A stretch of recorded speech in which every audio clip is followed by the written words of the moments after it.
Tracking me in 3, 2.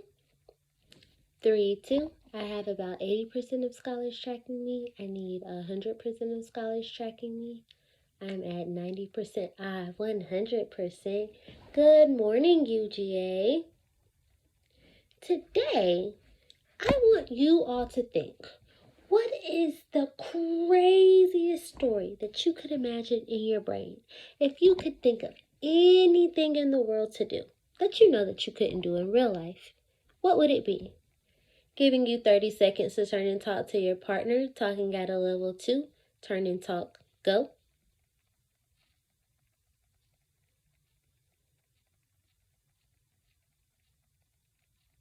Bringing it back in 10, 9, sitting in star by 1, 8, 7, 6, 5, 4, 3, 2, 100% at 1.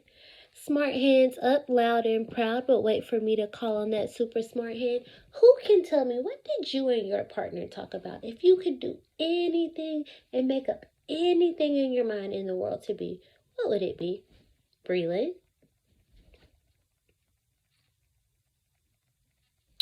Wow, Breland says that she would be the princess of the entire world and she would tell everyone what to do. Imari?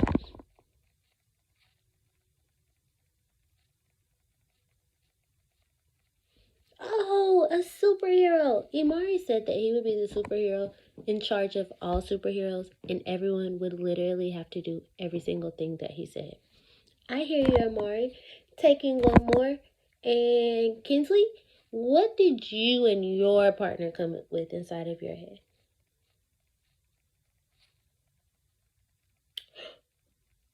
A French fry tower. Kinsley says that she would just go around building towers out of French fries. Kinsley, we would all eat the buildings and the places that we lived in. Tracking me again in 3, 2. What we all just did and what we all just made up and came up with in our brains is called a fantasy. Everyone say a fantasy. A fantasy is a made-up story that someone creates in their head that's very different from real life. What is a fantasy? First I say, then you say. A fantasy is a made-up story that we put in our brains. A fantasy is a made-up story that we put in our brains. But we must remember, a fantasy is not real life. And speaking of fantasies, I want to introduce you to a super duper special friend. Can I do that, UGA? Can I introduce you to my friend? But before I introduce you, I have to tell you that my friend, he's a little slippery. He's a little wet. And if he isn't underwater, then he can't live. No, he can't live if he isn't up underwater. I want to introduce you to my friend, Clark the Shark. Everybody should be on page 14, and we are looking at Mrs. Flowers' friend, Clark the Shark. Smart hands up. What are some things that we notice about Clark? Mackenzie, what are some things that we notice about Clark? Oh, Mackenzie says that she notices that Clark is sitting at a desk. Okay. He is sitting at a desk, much like most of us. What else do we notice about Clark? Armani, what else is something that we notice about Clark the Shark? He is smiling while he's doing his work. I wonder what he's smiling about. Derek, you are correct. His paper is blank, so what is he smiling about? So, Mackenzie says that Clark is sitting at a desk. Armani notices that Clark is smiling at his desk. And Derek says there's nothing on his paper to be smiling about. What else do we notice about Clark the Shark? Taking one more. And let's see, Rhonda, what else do we notice about Clark the Shark? Rhonda. He is super duper huge. He's bigger than Miss Flowers, and he's bigger than all of you. I think that if this wasn't a fantasy, but what? Real life. Good job, real life. I bet if Clark was a real life shark, he probably still wouldn't weigh enough if we put all of our bodies together. So we've noticed that Clark is smiling. We've noticed that he's at a desk. So maybe we can think, if he's sitting at a desk, what type of place would he be in? We're all sitting at a desk, and where are we? School. Yes, we all are at school. So do we think that Clark is at school? Is it possible that Clark is at school? Let's see. We're going to page through. Oh, and right here we do see Clark is at school, and it looks like there's his teacher. And what else are we noticing about Clark? Let's see, smart hands up. Samar, what else are we noticing about Clark? He is bigger than the other kids, Samar. Clark is way bigger than the other kids. Let's see. What does this page say? It says Clark loved school, and he loved his teacher, Mrs. Inky Dink. He loved to play upsy-downsy and spin-a-majig with his friends. Clark loved life. So it sounds like Clark is all about having a good time. And we like to have a good time in here, don't we, Egypt? Class, we love to have a good time in here. So Clark is having a good time with his friends.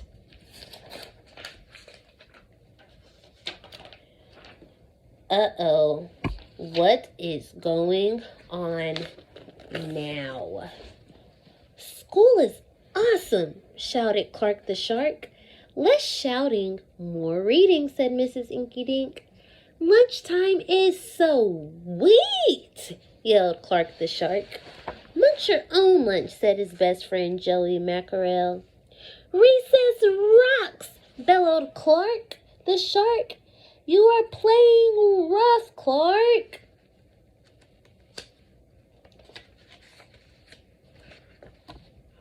Yes, Clark loved his life with all of his sharky heart, but he loved everything way too much. He was too loud. He was too wild. He was just too much shark for the other fish to handle. After a while, no one would play with Clark. No one ate lunch with him. No one sat with him at circle time. Even his best friend, Joey Mackerel, said, "Cool your jets, Clark. You're making me crazy." What do we notice on what page is this?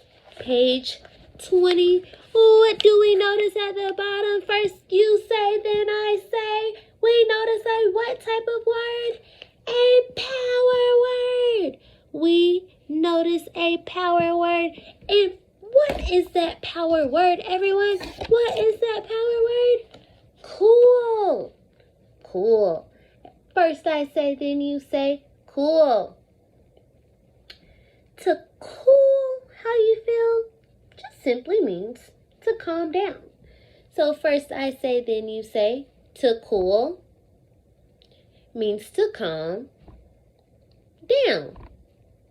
To cool means to calm down. Say, for instance, you guys know in the morning time when Miss Flowers is just walking around and she has her little AirPod in her ear and she's just getting our classroom ready for the day. I'm just cooling. I'm using music to relax and get ready for the day. So now we are going to act it out. We're going to take our imaginary earbuds. Oh, I see Maria's earbuds. I see Samara's earbuds. I see Marquisha's earbuds. On the count of 3, 1, 2, 3, we're putting our earbuds in. And we're being cool. And we're listening to music. And we're being cool. This is so relaxing. We're being cool. Listening to music. Taking our earplugs out in 5, 4, snapping back in the star by 1, 3, 2, 1. UGA, give yourselves a silent pat on the back for getting it together so greatly. So greatly. So we've read and we've talked about our friend Clark. But I have a question about our friend Clark. Looking for scholars who are focused and ready to ask questions. Looking for scholars. So, in the story, Clark started out having so many issues. He was too loud. He was eating everyone's lunch. But then his teacher, Mrs. Inky Dink, said, What did Mrs. Inky Dink tell Clark, looking for a scholar with their smart hand up? Derek, loud and proud, what did Mrs. Inky Dink tell Clark? Everyone say, silly Miss Flowers. Mrs. Inky Dink told Shark what, Derek, loud and proud? Sending Derek Sunshine, absolutely correct, Derek. Mrs. Inky Dink told Clark that he needed to stay cool, and calm it down. And did Clark's advice work? Or did Mrs. Inky Dink's advice work? And how do we know if it worked? Egypt, how do we know if Mrs. Inky Dink's advice worked? Oh, everyone say, great job, Egypt. Egypt, you are absolutely correct. Her advice worked because Clark came up with a plan. He came up with a what, class? But how do we know that Clark's plan is working? Carter?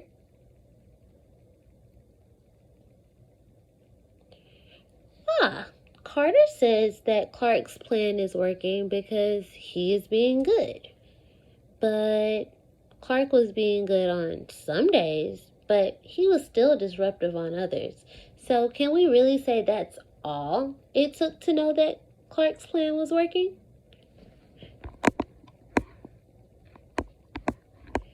Jada, tell me, how did Clark decide to follow Mrs. Inky Dink's advice? What did he decide to do? Great job, Jada. Everyone say, great job, Jada. Clark came up with a rap. He came up with a rhyme. Stay cool while in school. Everyone say, stay cool while in school. Wrapping us up before we get started on our worksheets. What did we learn today? Good readers have to ask what? Tough questions. Yes, good job. Good readers have to ask tough questions. But what do tough questions do for us? Tough questions push our brains. Singing our song because we love a challenge. Oh, don't you dare give up. Just keep your brain working. Oh, you be holding back. Just say neuroplasticity. This learning is our destiny. Say, ooh, neuroplasticity.